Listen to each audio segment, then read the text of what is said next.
afternoon, coming to you here from the 122nd U.S. Open at the Brookline Country Club, only a stone throw away from our home. Now, I lived in Boston for the past 21 years, and although I pass this place almost every day, I mean, in fact, I could probably see one of the holes from my house because I live on the Putterham side, and the municipal. I'm always going by here, but I, of course, was never able to be here. And here I am. Here I am walking with my yarmulke. I have my tefillin with me, finding Jews, and it's quite overwhelming because this country club, although it's the earliest country, I must be having a hard time connecting with them. Paul Fireman moved to the neighborhood and wanted to join the country club, and they didn't allow him because he was Jewish. He bought the land behind there and built the most beautiful home over the club. In any case, here I am 21 years later with my yarmulke, with my tzitzis, with my tefillin, and a siddur at the country club watching the 122nd U.S. Open.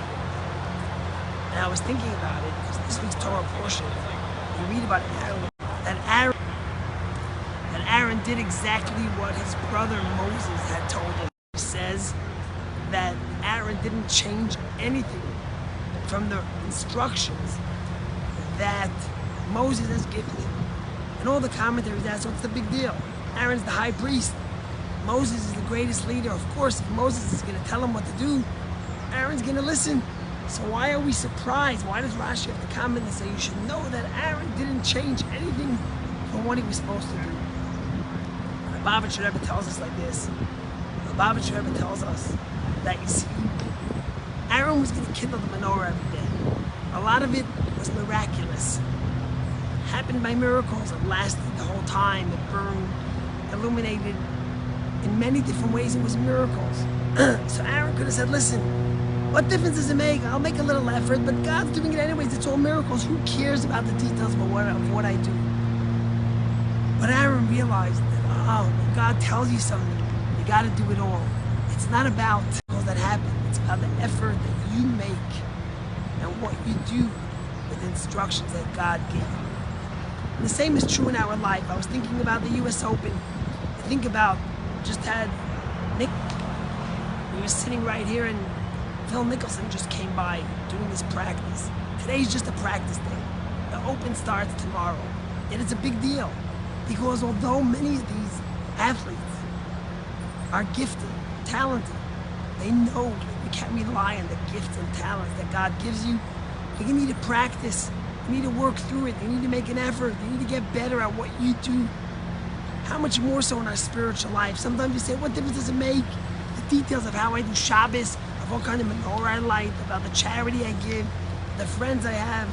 Who cares how I wrap my tefillin? Who cares how much Torah I study? I'll make a little effort, and the rest God will do. But the Torah teaches us in America that's not enough. God expects us to make every effort, to do the utmost, to follow the Torah rules, the guidelines that God has given us to live a better human and Jewish life.